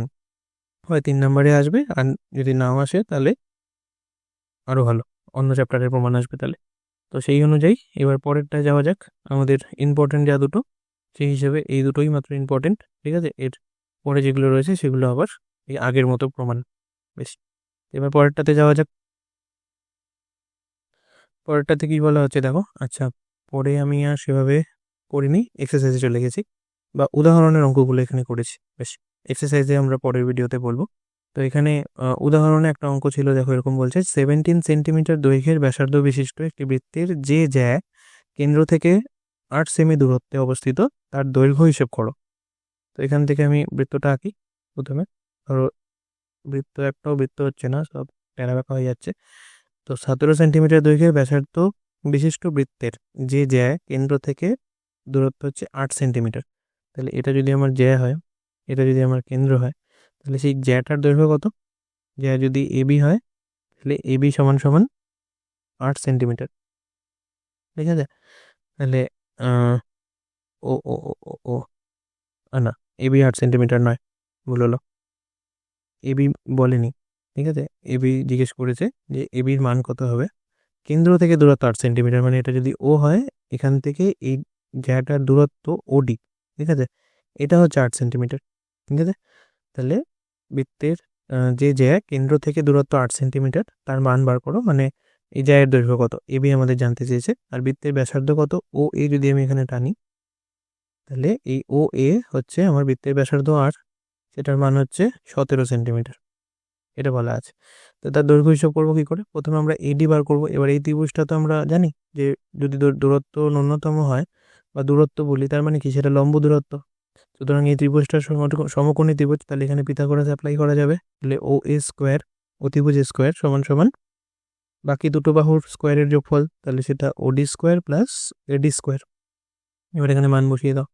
তাহলে ও এ আমাদের ব্যাসার্ধ 17 সেন্টিমিটার, 17 স্কোয়ার সমান সমান এর পাশে আসছে ওডি, ওডি হচ্ছে দূরত্বটা 8 স্কোয়ার প্লাস এডি স্কোয়ার, এডি জানি না, তাহলে সুতরাং এডি স্কোয়ারের মান কত হবে? 17 স্কোয়ার মাইনাস 8 স্কোয়ার, এখানে এ প্লাস বি ইন্টু এ মাইনাস বি ইউজ করা যেতে পারে, তাহলে 17 প্লাস 8 একবার, আর একবার 17 মাইনাস 8, ঠিক আছে। সুতরাং এডি স্কোয়ারের মান আসবে 17 আর 8 যোগ করলে 25, 17 থেকে 8 বিয়োগ করলে 9, ঠিক আছে। তাহলে 25 ইন্টু 9, সুতরাং এডির মান হবে রুটের ভেতর 25 ইন্টু 9। তো 25 বেরিয়ে যাবে 5 হয়ে, 9 বেরিয়ে যাবে 3 হয়ে, তাহলে 3 পাচ্ছে 15। তাহলে এখানে এলো কি, এডি এলো 15, তাই না। এডি 15 সেন্টিমিটার, তার মানে পুরো যে ব্যাসটা, সরি পুরো যে জ্যাটা, সেই জ্যায়ের দৈর্ঘ্য কত হবে? এখানে এডি তো অর্ধেক, সুতরাং এবি হবে এডির দ্বিগুণ, তাহলে 2 এডি, তাহলে 2 ইন্টু 15, 30 সেন্টিমিটার, ঠিক আছে। তাহলে এই হলো উত্তর। তাহলে যে জ্যাটি কেন্দ্র থেকে 8 সেমি দূরে অবস্থিত, 17 সেন্টিমিটার দৈর্ঘ্যের ব্যাসার্ধের বৃত্তের, তার দৈর্ঘ্য হচ্ছে 30 সেন্টিমিটার, ঠিক আছে। তো এরকম টাইপের অঙ্ক তোমাদের 2 মার্কসের আসতে পারে, ঠিক আছে, এটা মাথায় রেখো। এগুলো সব 2 মার্কসের কোয়েশ্চেন, ঠিক আছে, 2 মার্কসেই এইগুলো জিজ্ঞেস করা হতে পারে। নেক্সট কোয়েশ্চেনে যাওয়া যাক, নাম্বার 2 এক্সাম্পল। এই কোয়েশ্চেনটা ভীষণ ইম্পর্টেন্ট। এখানে কি বলা হচ্ছে দেখো, যে 5 সেন্টিমিটার দৈর্ঘ্যের ব্যাসার্ধ বিশিষ্ট একটি বৃত্তে 8 সেন্টিমিটার এবং 6 সেন্টিমিটার দৈর্ঘ্যের দুটি সমান্তরাল যায়। তো এবার সমান্তরাল যায় বলতে তারা একটা আরেকটার সঙ্গে সমান্তরাল, তো তারা কিরকম হতে পারে দেখতে। তো এটা ফার্স্ট বৃত্ত। আচ্ছা, এখানে দুটো ছবি আঁকছি আমি, দরকার পড়বে। এখানে দেখো রোমান 1 2 দিয়ে দুটো কোশ্চেন দেওয়া আছে। তো বলছি কি, যে 5 সেন্টিমিটার দৈর্ঘ্যের ব্যাসার্ধ বিশিষ্ট বৃত্তে 8 সেমি আর 6 সেমি দৈর্ঘ্যের দুটি সমান্তরাল জ্যা বৃত্তের কেন্দ্রের একই পাশে, তাহলে এটা যদি বৃত্তের কেন্দ্র হয়, তাহলে প্রথমে তারা কোথায় ছিল, একটা এরকম ছিল আর একটা এরকম ছিল। তো এরা সমান্তরাল দুটো যায়, আমি ধরে নিচ্ছি নাম দিচ্ছি এবি আর সিডি। তাহলে এদের মধ্যে এবিটা ছোট, তাহলে এবিটা দূরে রয়েছে, সেটি ছোট, সেটা 6 সেন্টিমিটার। আর সিডিটা বড় কাছে রয়েছে, তাহলে তার মান হচ্ছে 8 সেন্টিমিটার ধরা যাক। ঠিক আছে, তাহলে এই দুটো সমান্তরাল যে বৃত্তের কেন্দ্রের প্রথমে ছিল একই পাশে। ঠিক আছে, আর দ্বিতীয়ত বলছে কি, এটা হচ্ছে প্রথমের ছবি, এটা দ্বিতীয়র ছবি। দ্বিতীয়তে বলছে এটা বিপরীত পাশে, মানে এবি এ পাশে রয়েছে আর সিডি রয়েছে এ পাশে। ঠিক আছে, ছবি দুটো একরকম হয়নি, যদিও একটা ছোট বড় হয়ে গেছে, তবুও বুঝতে পারছো তোমরা, আমি জানি। কম্পাস দিয়ে একবার যখন সেম হবে। ঠিক আছে, তো এরা একবার একই পাশে একবার বিপরীত পাশে আছে। তাহলে এরা যদি এরকম অবস্থিত হয়, তাহলে তাদের মধ্যবর্তী দূরত্ব কত, মানে এই জ্যা দুটোর মধ্যবর্তী দূরত্ব আমাদের বার করতে হবে, প্রথম ক্ষেত্রে এবং দ্বিতীয় ক্ষেত্রে দুভাবেই। ঠিক আছে, তাহলে কি করে করব, প্রথমত আমরা একটা লম্ব টানবো। ঠিক আছে, ও বিন্দু থেকে, এখানেও তাই, ও বিন্দু থেকে একটি লম্ব টানবো দুটোর উপর। তাহলে যেটা এ বিকে ছেদ করছে তার নাম দিই পি, আর যেটা সিডিকে ছেদ করছে তার নাম দিই কিউ। ঠিক আছে, এখানেও তাই, এ বিকে যে ছেদ করছে তার নাম দিচ্ছি পি, এখানে এর নাম দিচ্ছি কিউ। কিউকে ক্যাপিটালে লেখাই বেটার, চলো। ঠিক আছে, তাহলে প্রথম ক্ষেত্রে আমরা এটা লিখতে পারবো, দেখো এই যে দূরত্বটা সেটা কি, সেটা হচ্ছে পি কিউ। ওকে, দূরত্বটা তো P Q, P R Q বিন্দুর দূরত্ব। এক্ষেত্রেও তাই পি কিউ, এক্ষেত্রেও তাই পি কিউ, এখানে কেন্দ্রটা ও। এবার এই পি কিউ দূরত্ব বার করবো কি করে, যদি একই পাশে অবস্থিত হয়, তাহলে দেখো এখান থেকে দুটো ত্রিভুজ বেরোবে, একটা এরকম আর একটা এরকম। ঠিক আছে, তাহলে প্রথমে ওপি বার করা যাক। ঠিক আছে, ওপি কিভাবে বেরোবে, দেখো এখানে একটা ত্রিভুজ বেরোচ্ছে না, এপিও। ঠিক আছে, তাহলে এই এপিও ত্রিভুজের এও স্কোয়ার, ত্রিভুজের স্কোয়ার সমান সমান AP square plus OP square লেখা যায়। কেন, কারণ এও তো আমার অতিভুজ, এপি হচ্ছে ভূমি আর ওপি হচ্ছে উচ্চতা বা বাকি দুটো বাহু। তাহলে পিথাগোরাসের অনুযায়ী এ ওর মান হতো, এ ওর মান হচ্ছে দেখো 5 সেন্টিমিটার বলেছে, 5 সেন্টিমিটার দৈর্ঘ্যের ব্যাসার্ধ। তাহলে এটা 5 স্কোয়ার সমান সমান এপি কত, এপি হচ্ছে এ বির অর্ধেক, তাহলে এবি যদি 6 হয় এপি হবে 3, তাহলে 3 স্কোয়ার প্লাস ওপি স্কোয়ার, ওপি স্কোয়ার জানি না, সুতরাং 5 square 25 equals to 9 plus OP square. এখান থেকে ওপি স্কোয়ার বেরিয়ে যাবে 25 মাইনাস 9 16, সুতরাং ওপি বেরিয়ে যাবে √16 4 সেন্টিমিটার। তাহলে এখান থেকে ওপি পেলাম। একইভাবে যদি আমরা এটা করি, যে এটা কোন ত্রিভুজটার ক্ষেত্রে, এটা হচ্ছে ত্রিভুজ এপিও, এখান থেকে পাচ্ছি। এবার নেক্সট ত্রিভুজ হচ্ছে সিকিউও। ঠিক আছে, এই ত্রিভুজের জন্য যদি করা হয়, তাহলে সিও স্কোয়ার, ঠিক আছে, অতিভুজ আবার, equals to CQ square plus O Q square. সিওর মান কত, বৃত্তের ব্যাসার্ধ 5, তাহলে 5 স্কোয়ার সমান সমান সিকিউ কত, সিডির অর্ধেক, সিডি ছিল 8, তাহলে এটা 4 তার square plus O Q square. তাহলে এখান থেকে ও কিউ ডাইরেক্ট বুঝে যাচ্ছ তোমরা, ও কিউ স্কোয়ার আসবে 25 মাইনাস 16 9, সুতরাং ও কিউ আসবে কত 3। ঠিক আছে, তো আমাদের এবার পি কিউ বার করতে হবে। এইবার বোঝো, এইখানে এবার মেন খেলা, আমি এখান থেকেও একটা কেটে দিচ্ছি, এইবার 1 আর 2 আনছি। তাহলে 1 নম্বর ক্ষেত্রে কি হবে দেখো, যদি আমাকে পি কিউ বার করতে হয়, মানে একই পাশে যদি থাকে, তাহলে পি কিউ হচ্ছে ওপি থেকে ও কিউর বিয়োগফল। ওপি কত, ওপি হচ্ছে 4, ঠিক আছে, ও কিউ কত, ও কিউ হচ্ছে 3, তার মানে 1 সেন্টিমিটার। বুঝে গেল, তাহলে ওপি হচ্ছে এই পুরোটা, ও কিউ হচ্ছে এইটুকু, ও থেকে কিউ আর ও থেকে পি, এই দুজনকে যদি আমি বিয়োগ করে দিই তবে পি কিউ পাবো। ঠিক আছে, তো সেটা হচ্ছে 1 সেন্টিমিটার, মানে জ্যা দুটো যদি একই পাশে থাকে তাহলে তাদের মধ্যবর্তী দূরত্ব 1 সেন্টিমিটার। যদি জ্যা দুটি বিপরীত পাশে থাকে তখন তখন কি হয়ে যাবে, তখন পি কিউ মানে হয়ে যাবে ওপি আর ও কিউর যোগফল, যেহেতু বিপরীত পাশে তাহলে এটা যোগ হবে, তখন এদের দূরত্ব হয়ে যাবে 4 + 3 7 সেন্টিমিটার। ঠিক আছে, তো একই পাশে থাকলে দূরত্ব 1 সেন্টিমিটার, বিপরীত পাশে থাকলে দূরত্ব যোগ হয়ে বেড়ে গিয়ে হয়ে যাবে 7 সেন্টিমিটার। ঠিক আছে, এই গেল এক্সাম্পল 2। এটা খুব ইম্পর্টেন্ট অঙ্ক, এটা 2 বা 3-এ আসতে পারে, 3-এ তো নয় 2-এই আসবে সম্ভবত। তো এরকম দেওয়া যেতে পারে, দুটো একসাথে আসবে না, যে কোনো একটি আসবে, হয় বলবে একই পাশে বা বিপরীত পাশে, যেহেতু নাম্বারটা 2 ওই জন্য এত বড়টা দেবে না, যে কোনো একটা দিতে পারে। নেক্সট পরের এক্সাম্পলে যাওয়া যাক। বলছে প্রমাণ করো ব্যাসই বৃত্তের বৃহত্তম জ্যা, এটা তোমাকে প্রমাণ করতে হবে। ওকে, তো এটা করবো কি করে, ব্যাস বৃত্তের বৃহত্তম জ্যা, তো ব্যাস বাদে বাকি যত রকম জ্যা আছে সেগুলো সব ব্যাসের থেকে ছোট, এটা তোমাকে প্রমাণ করতে হবে, তাই না? তো এখানে আমাদের ছবি আঁকি প্রথমে। তো যে কোনো একটা নর্মাল বৃত্ত আঁকা যাক।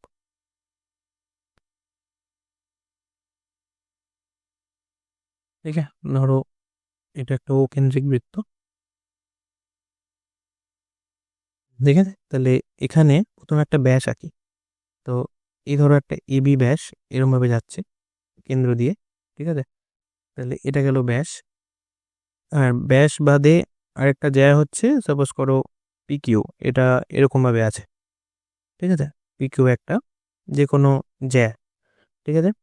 এবার কাজ কি, এবার হচ্ছে এই যে ও বিন্দু থেকে, ঠিক আছে, ও বিন্দু থেকে এই জ্যায়ের উপর আমরা একটা লম্ব টানলাম, ঠিক আছে?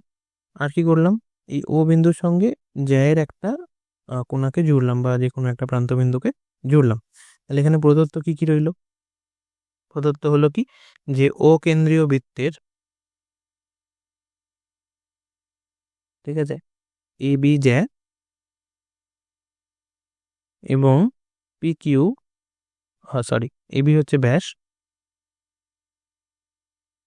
এবি ব্যাস এবং পি কিউ ব্যাস ব্যতীত একটি জ্যা, ঠিক আছে?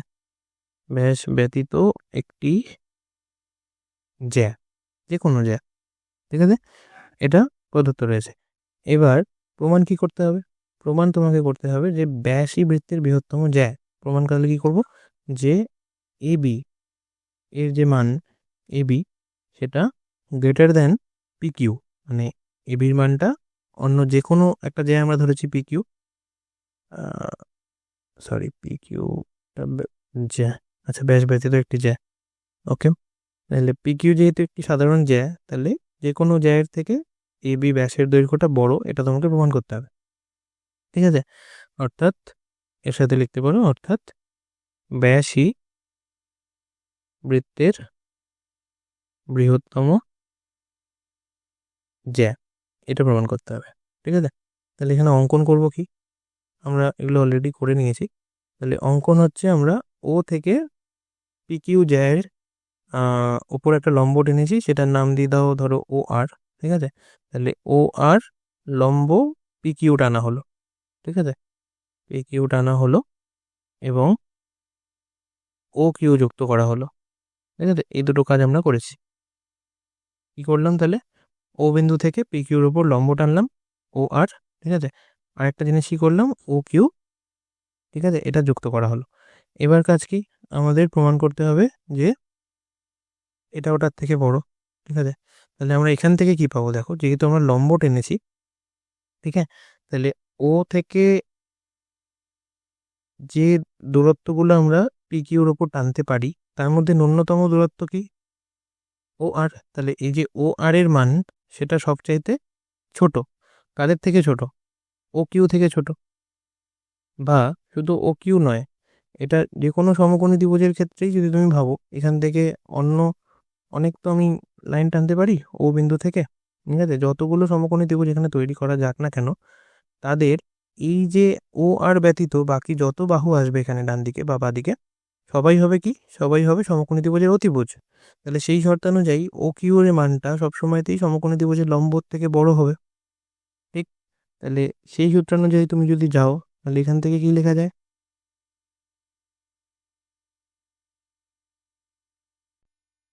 ওকে?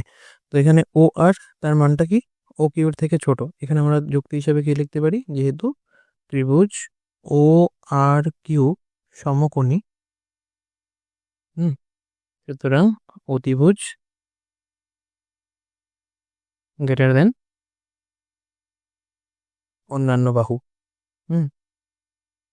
আর এখানে অন্যান্য বাহু হিসাবে আমরা ও আর কে ও আর কে ধরছি, ঠিক আছে? তাহলে অতিভুজ ও কিউ সেটা ও আর এর থেকে বড়। এইবার দেখো এখান থেকে কি করা যেতে পারে, যে ও আর যেটা বা ও কিউ যেটা, সেটা তো আমার এ ওর থেকে এ ওর সাথে সমান। আচ্ছা, এখান থেকে আরেকটা জিনিস লেখা যেতে পারে, ও আর ছাড়াও এই যে আর কিউ যেটা, ঠিক আছে, সেটাও কিন্তু আমার ও কিউ এর থেকে ছোট, ঠিক আছে?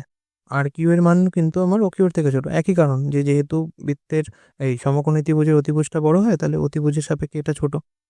এবার এই আর কিউকে, মানে এই সমীকরণটিকে, অসমীকরণ এটা অ্যাকচুয়ালি, তাহলে এখানে আমরা কি করছি, এটাকে যদি আমি বলি উভয় পক্ষে 2 দিয়ে গুণ করি, তাহলে উভয় পক্ষে 2 দিয়ে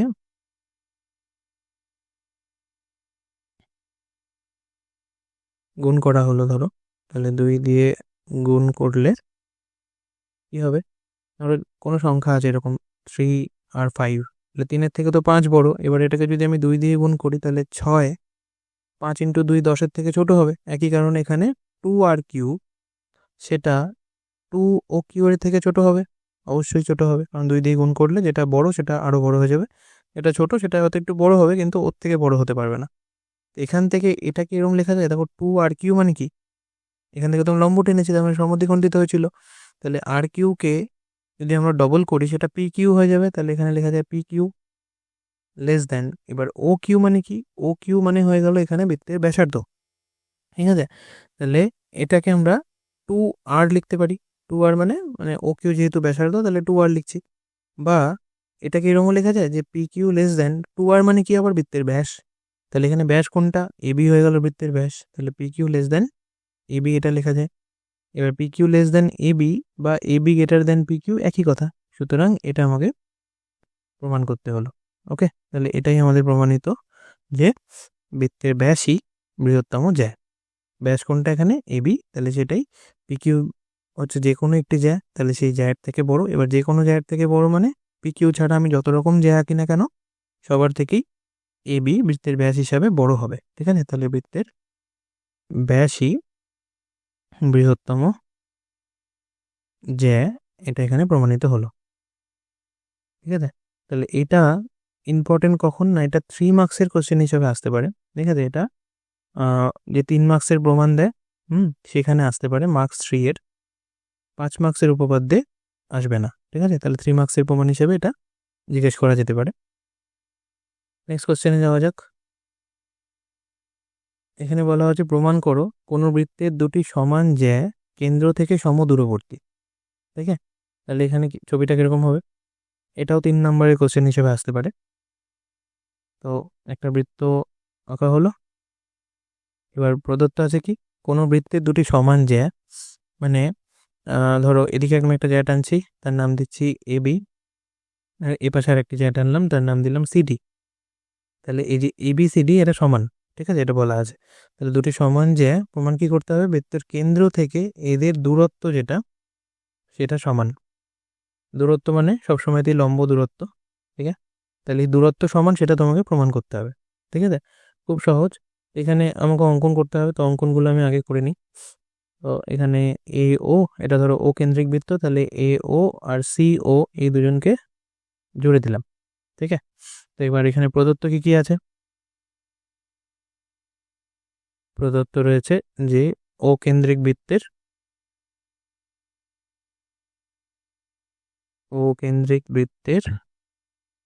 এ বি ও সিডি দুটি সমান জ্যা, ঠিক আছে। তাহলে এই দুটো হচ্ছে সমান জ্যা, ওকে।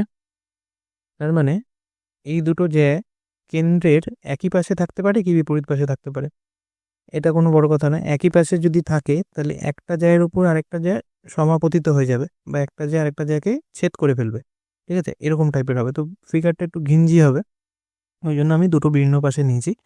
একই পাশে থাকতে পারে বা এরকমও থাকতে পারে যে একটা এরমভাবে গেল একটা এরমভাবে গেল, ঠিক আছে। তাহলে একটার উপর থেকে আর একটা যেতে পারে, সেটা হতে পারে, কিন্তু তাদের যে ডিস্টেন্সটা, এটা এই ফিগারটা তখন একটু ঘিঞ্জি টাইপের হয়ে যাবে, ওই জন্য আমি আলাদা আলাদা দিকে নিয়েছি। বেশ, তাহলে ও কেন্দ্রবৃত্তের এ বি আর সিডি দুটো সমান যায়, এটা গেল। এবার আমাদের কি প্রমাণ করতে হবে, প্রামাণ্য। প্রামাণ্য হচ্ছে যে এরা কেন্দ্র থেকে সমদূরবর্তী, তাহলে ও থেকে ধরো দুটো যে লম্ব টেনেছি তারা হচ্ছে ওপি আর ও কিউ, ঠিক আছে। তাহলে প্রমাণ কি করতে হবে, ওপি সমান সমান ও কিউ, মানে যে দুটি কেন্দ্র থেকে সমদূরবর্তী, এটা প্রমাণ করতে হবে, ঠিক আছে।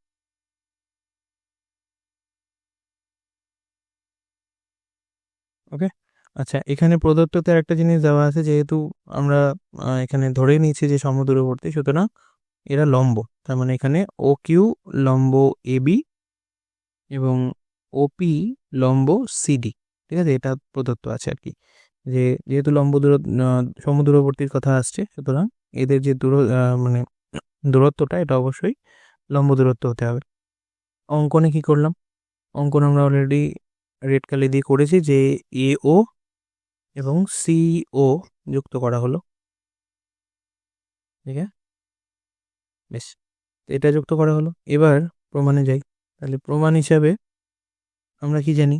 এটা জানি যে ওপি লম্ব সিডি এবং ও কিউ লম্ব এবি, এটা জানি। আর কি জানি? ও এ ইকুয়ালস টু ও সি, উভয় কি ব্যাসার্ধ, এটাও জানি। মানে কোশ্চেন অনুযায়ী বা অঙ্কন অনুযায়ী দুজনেই ব্যাসার্ধ। আরেকটা জিনিস কি জানি? যে এখানে একটা কোণ angle O Q A equals to angle O P C, এই দুটো কোণ হচ্ছে 90 ডিগ্রি। কেন না, যেহেতু এটা বলা ছিল কোশ্চেনে যে ওপি হচ্ছে আমার লম্ব দূরত্ব, তাহলে ওপি লম্ব সিডি, এবং আরেকটা কি, যে ও কিউ, তাই না? তাহলে ও কিউ লম্ব এবি। ঠিক আছে, এই দুটো কোশ্চেনে দেওয়া ছিল, তো সেই শর্তানুযায়ী এই দুটো কোণ সমকোণ। আচ্ছা, এই দুটো ত্রিভুজে আর কিছু কি পাওয়া যেতে পারে? এখান থেকে তো একটা জিনিস গেল। সেকেন্ড, এই যে জ্যা দুটো, তাদের তো দৈর্ঘ্য সমান বলেছে, প্রদত্ত সমান জ্যা, দুটি সমান জ্যা, তাহলে লম্ব যদি আমি টানি, তাহলে সেই জ্যাটিকে তারা সমদ্বিখণ্ডিত করবে, ঠিক না? তাহলে এখান থেকে এটা লেখা যায় যে এ বি সমান সমান সিডি, সুতরাং half of A B equals to half of CD হবে। এবার হাফ অফ এডি আর হাফ অফ সিডি, তার মানে কি? হাফ অফ এবি মানে হচ্ছে তোমার এ কিউ, আর হাফ অফ সিডি মানে হয়ে গেল তোমার সিপি। ঠিক আছে, যেটা দরকার। তাহলে এখান থেকে কি কি পেলাম? দেখো, দুটো ত্রিভুজের ক্ষেত্রে, আচ্ছা এটা একটু পরে এখানটায় করি ডান পক্ষে, যে দুটো ত্রিভুজ কি কি? তাহলে ত্রিভুজ এ ও কিউ এবং ত্রিভুজ সিওপি এর কি কি সমান? এ ও ইকুয়ালস টু সিও, এরা উভয় ব্যাসার্ধ। ঠিক আছে, আর কি পেলাম? এ কিউ ইকুয়ালস টু সিপি সমান জ্যায়ের অর্ধাংশ। ঠিক আছে, সমান জ্যায়ের অর্ধেক, যেহেতু ওপি লম্ব এটা, সুতরাং সমান। আরেকটা কি পাওয়া গেল? O Q A equals to angle O P, C উভয়ই লম্ব যেহেতু, সুতরাং উভয় 90 ডিগ্রি। তাহলে এখানেও দেখো, রাইট অ্যাঙ্গেল হাইপোটেনিউস সাইড, এই শর্তানুযায়ী এই দুটো ত্রিভুজ সর্বসম। ঠিক আছে, তো এখানে এটা লেখা যায়, সুতরাং ত্রিভুজ এ ও কিউ সর্বসম ত্রিভুজ সিওপি এর সাথে কি শর্ত অনুযায়ী? রাইট অ্যাঙ্গেল হাইপোটেনিউস সাইড শর্তানুযায়ী। তাহলে দুটো ত্রিভুজ যদি সর্বসম হয়, তাহলে তাদের এই বাহু দুটো সমান। ঠিক আছে, তাহলে ও কিউ সমান সমান ওপি। এই ও কিউ সমান সমান ওপি মানে কি? এটাই আমাদের প্রমাণ করতে হতো না, যে এরা কেন্দ্র থেকে সমদূরবর্তী। তাহলে সুতরাং এটি প্রমাণিত যে তারা কেন্দ্র থেকে সমদূরবর্তী, দুটি জ্যা বৃত্তের কেন্দ্র থেকে সমদূরবর্তী। কেন না, কারণ তাদের দৈর্ঘ্য সমান। ঠিক আছে, তো এটা আমাদের কোশ্চেনে কিছু জায়গায় কাজে লাগবে। তো এটা হলো। নেক্সট কোশ্চেন হচ্ছে, প্রমাণ করো কোনো বৃত্তের দুটি জ্যা কেন্দ্র থেকে সমান দূরত্বে থাকলে জ্যা দুটির দৈর্ঘ্য সমান। তো এবার এটা ঠিক এর উল্টোটা। আগেরটাই আমরা কি বললাম? যদি সমান জ্যা হয়, তাহলে তারা সমান দূরত্বে থাকবে। এখানে বলা হচ্ছে কি, যদি তাদের দূরত্ব সমান হয়, সমান দূরত্বে যদি থাকে, তাহলে তাদের দৈর্ঘ্য সমান। ছবি আঁকা যাক। তাহলে এই গেল আমার বৃত্তটা। ঠিক আছে, তাহলে দুটি জ্যা, এখানে একটা জ্যা এরকম সাপোজ, আরেকটা জ্যা এরকম। তাহলে এখানেও নাম দিই আমরা এবি আর সিডি। এখানে কি বলা হচ্ছে? যে দুটি জ্যা কেন্দ্র থেকে সমান দূরত্বে আছে, তার মানে এই যে ও বিন্দু, সেখান থেকে এদের দূরত্বটা সমান। ওপি আর ও কিউ, এটা বলা যদি থাকে যে এদের লম্ব দূরত্ব, সুতরাং এরা দুজনে লম্ব হবে আছে, আর এদের মানও সমান। তাহলে প্রদত্ত কি কি? আমি এখানে অত ডিটেলসে লিখছি না, তাহলে ও কেন্দ্রীয় বৃত্তের দুটি জ্যা হচ্ছে এবি ও সিডি, ঠিক আছে। আর কি দেওয়া রয়েছে, ওপি ইকুয়ালস টু ও কিউ, যেটা হচ্ছে বৃত্তের কেন্দ্র থেকে জ্যা দুটির দূরত্ব, ঠিক আছে। ওপি এবং ও কিউ কেন্দ্র থেকে এবি ও সিডি জ্যায়ের দূরত্ব। এবার দূরত্ব মানেই আমাদের ধরে নিতে হবে কি, সেটা লম্ব দূরত্ব। সুতরাং এখান থেকে বি বলা যায় যে ওপি লম্ব এবি এবং ও কিউ লম্ব সিডি, ঠিক আছে। এবার অঙ্কনে যাওয়া যাক। তো আচ্ছা, প্রমাণ কি করতে হবে, প্রামাণ্য হচ্ছে আমাকে প্রমাণ করতে হবে দুটো জ্যায়ের দৈর্ঘ্য সমান, ঠিক আছে। জ্যা দুটির দৈর্ঘ্য সমান মানে এ বি ইকুয়ালস টু সিডি, এটা আমাকে প্রমাণ করতে হবে। অঙ্কন কি করা যাক, একই জিনিস, আমরা ত্রিভুজ পেতে হবে, তাহলে এ ও এবং সি ও যুক্ত করা হলো, ঠিক আছে। তাহলে অঙ্কনটা একই, সেম, এই দুটোকে যুক্ত করা হলো, এ ও এবং সি ও হলো। তাহলে এটা আঁকা যাক, এ ও আর সি ও এই দুটোকে জোড়া হলো, ঠিক আছে। তাহলে দুটো ত্রিভুজ পাওয়া গেল। এবার প্রমাণে যাওয়া যাক। তাহলে প্রমাণে আমাদের কি করতে হবে না, এই দুটো ত্রিভুজকে সর্বসম দেখাতে হবে, আর সর্বসম দেখালে আমরা AP equals to C Q পেয়ে যাবো। তাহলে এপিকে ডবল করলে এবি, সি কিউকে ডবল করলে সিডি, সুতরাং যা দুটোর দৈর্ঘ্য সমান। তাহলে দুটো ত্রিভুজ আমাদের কি কি, এ ও পি এবং ত্রিভুজ সি ও কিউ এর কি কি জিনিস দেওয়া আছে দেখো, এ ও ইকুয়ালস টু সি ও, সবসময়তেই এটা আগে লিখে দেবে কারণ এটা ব্যাসার্ধ, ঠিক আছে।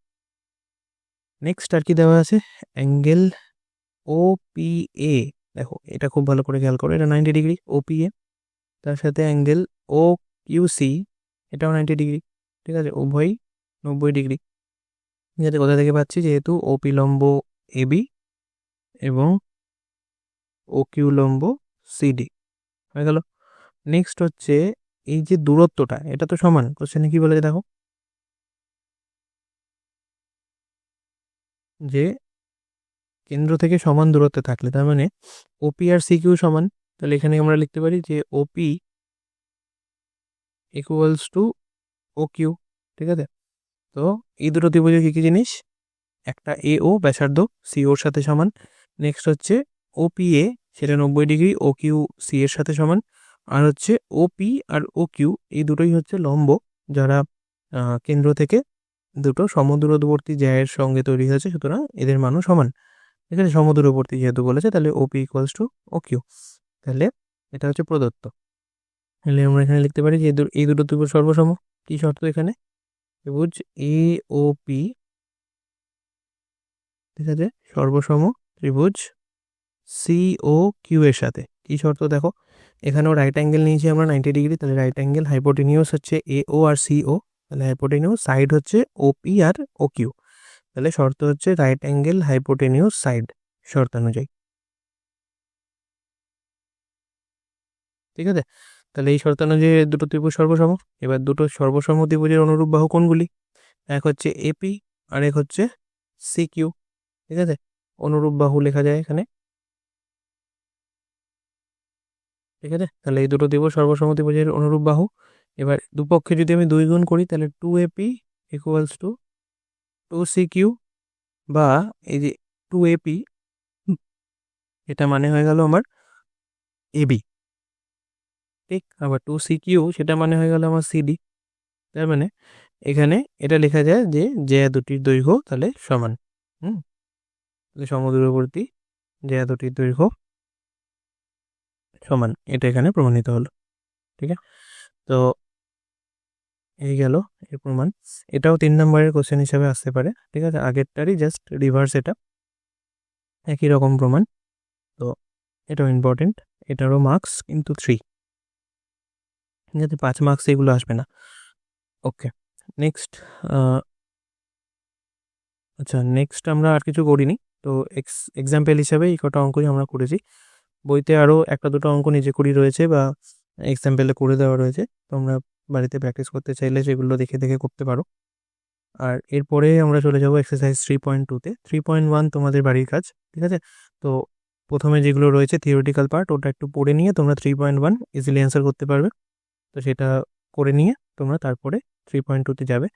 নেক্সট 3.2-তে আমরা কী করবো, যত 2 মার্কসের কোয়েশ্চেন আসতে পারে সেগুলো আমরা এক্সারসাইজ 3.2 থেকে দেখে দেখে সেগুলো সব করে ফেলবো, ঠিক আছে? ওখানে MCQ থেকে শুরু করে সমস্ত অঙ্ক যেগুলো আমরা নিউমেরিক্যাল টাইপের পাবো, সমস্তটা আমরা ওখান থেকে কভার করার চেষ্টা করব। ওকে, থ্যাংক ইউ।